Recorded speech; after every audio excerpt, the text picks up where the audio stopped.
This video is going to cover the 4-7 warm-up and then the chapter 4 test review.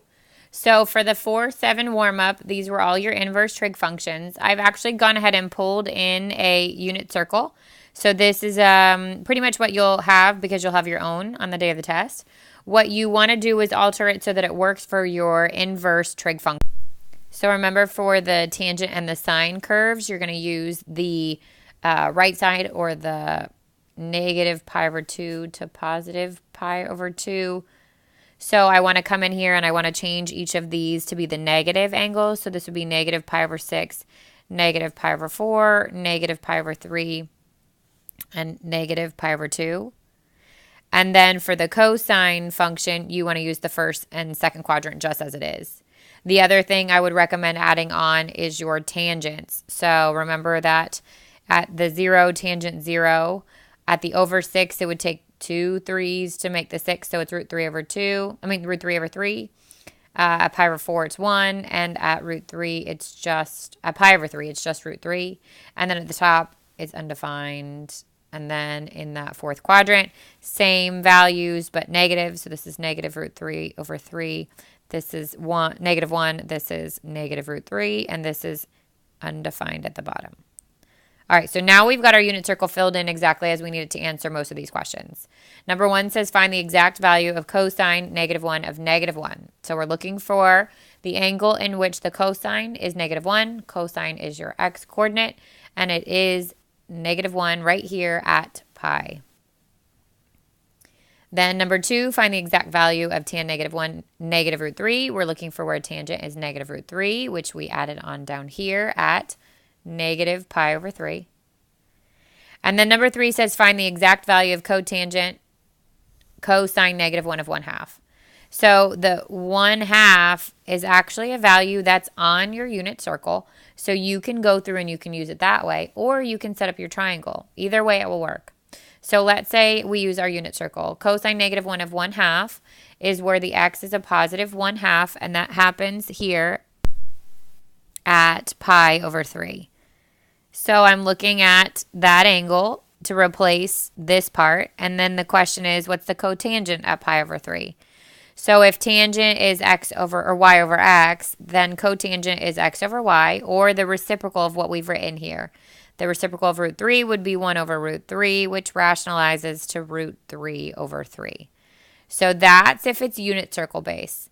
Let's say it wasn't unit circle base. I could draw out my triangle. I could put theta in the corner. Cosine would be adjacent and hypotenuse. And then I'm missing the other side, so I would use the Pythagorean Theorem to find the other leg. I'd get 1 plus x squared equals 4. X squared would equal 3, and x would equal the square root of 3. Now I've got all 3 side lengths, and the cotangent of that same angle would be adjacent over opposite. Adjacent is 1, opposite's root 3, 1 over root 3, and that becomes root 3 over 3. So either way you look at that, either you can use the unit circle in this case. Not always can you use the unit circle. If that 1/2 was not a value that was on the unit circle, then I would have to use the triangle. So you want to just make sure that you're comfortable using both of them. All right, so for the chapter 4 test review, we're going to go section by section. This note's actually available on Canvas under the chapter review portion of the module. So 4.1 was all about radian and degree measure. This was our introduction into trig. The first thing that we did was convert from radian to degree. So if a angle is in radians, then I multiply it times 180 over pi. And if I'm converting from degree to radians, if it's in degrees, I take that angle and I multiply it times pi over 180. Sometimes radians have theta in them, but they don't always have to have theta. So the only surefire way to know if it is in degrees or radians is to look for the degree symbol. If it has the degree symbol, then you know it's degrees, and if it doesn't, it is in radians. Then we talked about complements and supplements. So an angle has a complement if it's less than 90 degrees. So if it's in radians, if it's in degrees, we would do 90 minus whatever the angle is. And if it's in radians, it's pi over 2 minus whatever the angle is. And then two supplements are angles that add up to 180 degrees. So if I want to find the supplement of an angle in degrees, I do 180 minus theta. And if it's in radians, I do the equivalent of 180, which is pi minus theta. If the angle is bigger than 90 degrees, then we simply say that it has no complement. And if it's greater than 180 degrees or pi, then we say that it has no supplement. So a complement and a supplement can never be negative.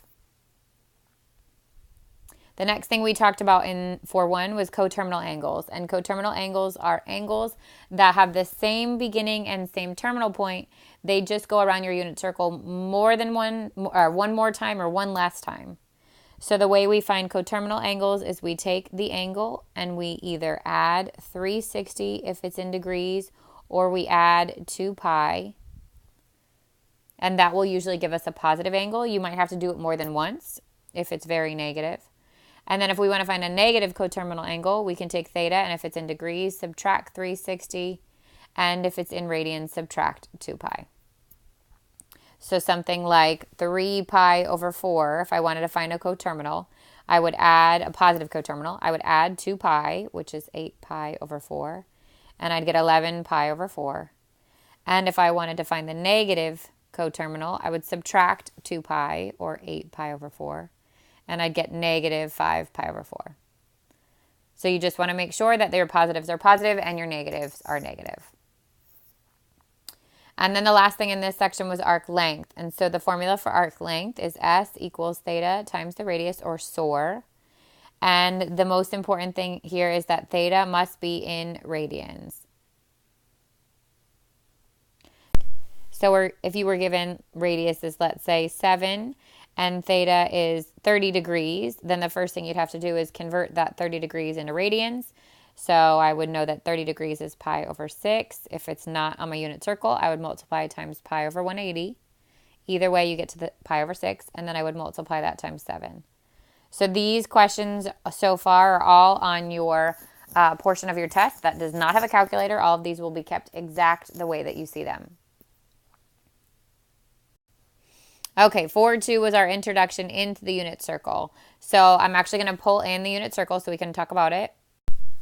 So I've got my unit circle, which you will have yours, but the more comfortable you are with your unit circle, the faster you're going to be able to apply it. So remember, all the way around are your degrees starting at 0. The pattern was 30, 15, 15, 90 all the way around. Your radians started at 0, went to 2 pi. The angles closest to the x-axis were your over 6s. In the second one away was over 4, and the one closest to the y-axis is over 3. In the first quadrant, the numerator is just pi. Second quadrant, the numerator is 1 less than the denominator because we're in between 1/2 pi and pi. Third quadrant is 1 more because now we're between pi and 1.5 pi. And then the fourth quadrant is 1 less than double, or 5, 7, 11, because we are now in between 1.5 and 2 pi. All of the over 6 coordinates are root 3 over 2 and 1/2. All the over 4, root 2 over 2. And all the over 3, 1/2 and root 3 over 2. And then as you look at the signs, in the first quadrant, the x and the y are both positive. Second quadrant, x is negative, y is positive. Third quadrant, both are negative. And fourth quadrant, x is positive, y is negative. And then later on, we talked about all the trig functions in those sections. So the application of unit circle is obviously going to come from finding points and trig functions from an angle. They will not be directly from your unit circle because I am giving you the unit circle, so you got to know how to apply it. So if you were given something like 15 pi over 4, I would have to know that that converts into 3 3/4 pi. And if you remember, your even whole numbers are on the right, the odd whole numbers are on the left, which means 3 is over here on the left. And then the next question is the fractional part of your mixed number less than or greater than 1/2? Because 3/4 is greater than 1/2. I know that brings me past the 1/2 mark to the over 4 that is now in the fourth quadrant. And that would be a positive root 2 over 2 and a negative root 2 over 2. So that's going to give you the coordinate. And then from there, you want to be able to find your 6 trig functions. Remember that the sine is your y, the cosine is your x, the tangent is your y over x, And then cosecant is the reciprocal of sine, so 1 over y. Secant is the reciprocal of cosine, so 1 over x. And cotangent is the reciprocal of tangent, or x over y. So you'll either get given a specific angle and ask for the point there, or you'll get given the specific angle and ask for the trig functions there. Then we started using our calculator. So it said find the trig functions using a calculator. And so these are just 3 separate examples because notice the difference in how they're worded or the actual trig function itself. This says sine of 2.4. There is no degree symbol here. So for this one, your calculator must be in radians, and you're going to have to flip back and forth throughout your test. So make sure you're comfortable doing that. So I would do sine of 2.4. Usually these round to 4 decimal places. This would be 0.6755. Cosecant of pi over 7 is also in radians, but cosecant is not a button on our calculator. So we have to do 1 over the sine of pi over 7. And you want to keep that pi exact. You don't want to use the rounded 3.14. 1 divided by the sine of pi over 7 is 2.3048. And then this is your degree minute second notation. So remember that this is under your menu, that is your apps, and above the apps is angle. So I would type 1 over tangent, because that's how I'm going to get cotangent. I type 26, I go second apps and find the degree. Actually, first you have to put your calculator in degrees. So I got to shift my mode back to degrees. Then 1 divided by the tangent. 23 second apps, get your degree symbol. 15 second apps, get your single tick mark. And then 48, but the last tick mark is not in that same menu. You have to hit alpha. And then hit the plus symbol, and above the plus symbol is your double tick mark. So alpha, plus symbol, get your double tick mark, hit enter on that, and I get 2.3261. So make sure you're obviously not going to get 3 of those, but maybe you'll get 1 of those 3. Make sure you're ready for any one of those 3.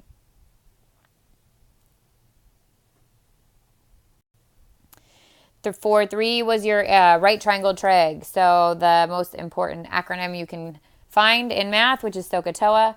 Sine is your opposite over hypotenuse. Cosine is your adjacent over hypotenuse. Tangent is opposite over adjacent. And then the reciprocal functions, cosecant would be hypotenuse over opposite. Secant would be hypotenuse over adjacent. And cotangent would be adjacent over opposite. So you're going to either find these. You can also use these from your right triangles, your 30, 60, 90, and 45, 45, 90 triangles, or the XY on your unit circle, whichever one you're the most comfortable with. Or you're going to find them with something like this. Find the trig functions given 1. So if you're given that the cosine of theta is 2 over 5, you're going to draw yourself a triangle, put theta in the corner. Cosine is adjacent over hypotenuse. So adjacent is 2, hypotenuse is 5. And then find the remaining side and the remaining trig functions. So 2 squared plus x squared equals 5 squared, 4 plus x squared equals 25, x squared equals 21, and x equals the square root of 21. Now I've got all 3 side lengths. So if I wanted to find the sine, it's opposite over hypotenuse, or root 21 over 5. Cosine is 2 over 5. We already had that one. Tangent is root 21 over 2. And then go to your reciprocal functions. So cosecant is 5 over root 21, which gets rationalized. 5 root 21 over 21. Secant is 5 over 2. And cotangent is 2 over root 21, or 2 root 21 over 21. For this part, make sure you know your triples too. That's going to save you time. So 3, 4, 5, 6, 8, 10, 5, 12, 13, 7, 24, 25, 8, 15, 17. These are just some of them, but these are probably the most common ones. So make sure you know those. Those are going to help you a lot to not have to work through the Pythagorean theorem every time.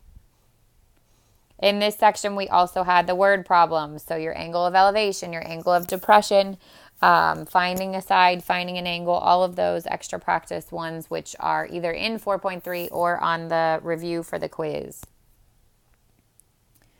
4.4 is trig functions of any angles. So now we're moving either outside of just the first quadrant or we're using reference angles. So the first one here says that the point is on the terminal side of an angle in standard position. Determine the exact values of the 6 trig functions of the angle. So if you've got the point negative 6, 8, that means we're moving back 6 and we're moving up 8. That puts this triangle in my second quadrant. So my theta is going to go here. The missing side here, the triple is 6, 8, 10. So I know 10. And then from there, you should be able to find all 6 trig functions. Make sure that these are reduced. So sine of theta would be 8 over 10 or 4/5. Cosine of theta is negative 6 over 10 or negative 3/5. Tangent of theta is 8 over negative 6 or negative 4/3. And then the reciprocal functions, just flip those. Cosecant would be 5/4. Secant would be negative 5/3, and cotangent would be negative 3/4. You might just be asked for one of those, or you might be asked for all 6, so just be prepared. And then we got into reference angles. So as you move around your unit circle and you're trying to find the reference angles, if you're in the first quadrant, your reference angle, which is read as theta prime, is equal to the angle. So if it's 30 degrees, it's 30 degrees. If it's pi over 6, it's pi over 6. If you're in the second quadrant, then what you want to do is find the distance between that angle and your x-axis here. So you would do 180 minus theta or pi minus theta. Those are going to give you theta prime or the reference angle. If you're in the third quadrant, again, you're trying to find the distance between that angle and the x-axis. So now you're reversing that. Theta minus 180, because it's going to be bigger than it, or theta minus pi, and that gives you theta prime. And then in the third quadrant, or fourth quadrant, sorry, you're trying to find the distance between that angle, the x-axis. So you would do 360 minus theta or 2 pi minus theta, and that's going to give you theta prime. If it's bigger than 360 or bigger than 2 pi, then you want to just convert it. So you can either do coterminals, or if it's in terms of your unit circle angles, then any over 6, the reference angle is going to be pi over 6. Any over 4 is going to be over 4. Any over 3 is going to be over 3. And any over 2 is going to be over 2. The other types of angles, so if it was over 7, you would have to locate which quadrant it's in and then subtract it accordingly. So those kinds of questions, you're going to move all around your circle. You might get something like 37 pi over 6, and you would need to convert that into 6 and 1/6 pi. So you would look at your unit circle. Evens are on the right, odds are on the left, which means 6 is over here. 1/6 is less than 1/2, so it's the first over 6 you're going to hit. And that point there is root 3 over 2 and 1/2. From there, you can answer your 6 trig functions. If you had something like 39 pi over 6, now you're at 6 and 3/6 or 6.5. That moves you all the way around to 6 and then up to the top. So just make it into a mixed number. Evens are on the right, odds are on the left, and then figure out if it's at less than 1/2, then it's the first quadrant you would hit moving counterclockwise around. If it's bigger than 1/2, it's the next quadrant. And then from there, you would know your positive and negative angles.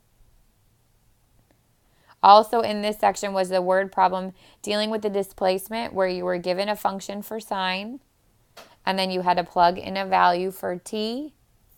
Remember that these were in radians. So if you look at the example for example 11 from your notes, this is pretty similar to what I'm talking about. That's a good practice problem. Okay, 4-5 was the graphs of sine and cosine. So these started with your standard functions, which would be y equals a sine bx minus c plus d, or y equals a cosine bx minus c plus d. And so the first step is to find your amplitude, and the amplitude is the absolute value of a. If your A is negative, that's telling you you're going to flip your curve upside down. If it's positive, it's going in the way of your standard. The amplitude is how high and how low you're going from your middle point. The period is from your B, so the period is 2 pi over B. That's how long it takes you to complete one curve from start to finish. Then you're going to find the 5 key points. To do this, you're going to take your period and you're going to multiply it times a fourth, times a half, times 3/4, and those are your middle 3 points. The first point is the 0, and the last one is the period. Then you're going to look for a phase shift. So if you're adding or subtracting something from the x inside the parentheses, there's a phase shift. To find out what it is, we set that bx minus c equal to 0 and solve it. If it becomes positive, then that means you're shifting to the right. If it's negative, you're shifting to the left. Whatever you are shifting, you'll add to all 5 of your key points. So you'll do the 0 plus or minus the phase shift, the 1/4 point, the 1/2 point, the 3/4 point, and the last point adjusted with your phase shift. Then you're going to plot your 5 key points. So on your graph, you should have your 5 key points. And then if there's a vertical shift, you would move it at the end. So once you get your 5 key points, if it's sine, then your curve starts at 0, goes up to the amplitude, down to 0, negative amplitude, back up to 0. It would look something like that. If it's negative, it's flipped. And if it's cosine, then you'd start at at the amplitude, work your way down, down, up, up. So it looks like that. And then again, vertical shift, you can shift at the end. So once you figure out where your initial graph is, if it's positive, you're going to shift it up that many units. If it's negative, you're going to shift it down. 4.6 is graphs of other trig functions. So now we're looking at cosecant, tangent, cotangent, and cosecant. So for tangent, and your initial curve would be y equals a, tangent bx minus c plus d, just like sine and cosine. Your amplitude is, again, the absolute value of a. The difference with the amplitude now is this is telling you how high your quarter and your 3/4 point on your curve is, which we'll talk about in a minute. The period is pi over b instead of 2 pi over b. The asymptotes for tangent are bx minus c equals negative pi over 2, bx minus c equals positive pi over 2. And then once you solve these, from the left one, you're going to subtract the period. And from the right one, you're going to add the period. So you should end up with 4 asymptotes. These are all x equals. So when you're listing your answers, you want to make sure you make them x equals. Then you'll plot your asymptotes. You're going to find the zeros directly in between those asymptotes by either adding the 2 asymptotes, dividing by 2, or sometimes you can just do it in your head. And then you're going to draw the curves. So if I had a curve for tangent and I had 2 asymptotes, let's say they're at 0 and they're at pi. Then the halfway point here would be pi over 2. Whatever the amplitude is, so let's say my amplitude is 2. A quarter the way in here and 3/4 the way in, you want to eyeball those. With tangent, a quarter the way in, you're at the negative amplitude. And at 3/4 the way in, you're at the positive amplitude. And then you want to pass through your 0. So your tangent curve is going to look like that. And you're going to repeat that 3 times because for all of these functions, you need 4 asymptotes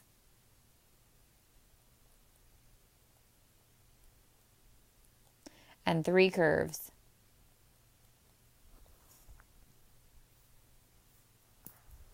For cotangent, you're going to repeat that whole pattern.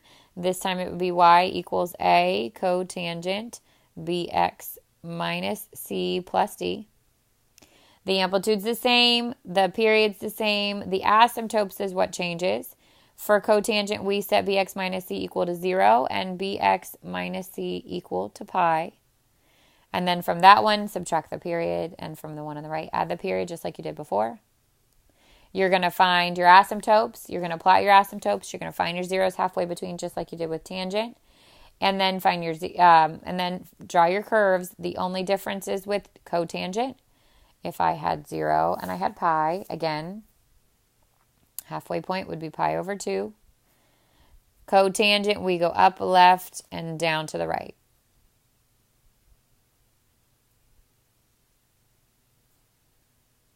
If there's a positive shift, then you want to shift it up at the end, or negative shift, you want to shift it down at the end. So find your asymptotes, plot your asymptotes, find your point, draw your curve, and then the very last thing you want to do is, if there's a vertical shift, shift it up or down. And cosecant and secant. So for cosecant, you're going to graph sine. So you're going back to what we did for sine. You're going to draw the asymptotes where the zeros are, add your parabolas. If there's a vertical shift, you're going to find the asymptotes first and then shift vertically. So if I had a sine curve, let's just say look like this. My key points were here, 1, 2, 3, 4, 5. I went here, here, here, here, here, whatever that sine curve is. Wherever there's an x-intercept or 0 will become my asymptote. I need 4 asymptotes, 3 curves though, so you can either extend this way the same distance or this way the same distance. You don't have to find that exact point. You can just eyeball it, make sure it's the same distance. And then wherever there's a max, there's going to be a parabola that bounces off of it pointing up. A min parabola is bouncing off of it pointing down. So again, you only need 4 of these asymptotes, 4 asymptotes, 3 curves, but you can have them added on in either direction. One of the big things is that if you see a vertical shift with your sine curve, then my suggestion is graph it without the vertical shift, find your asymptotes, and then let's just say this was shifted up 2 places. Then come back in here and shift all your points up 2 places.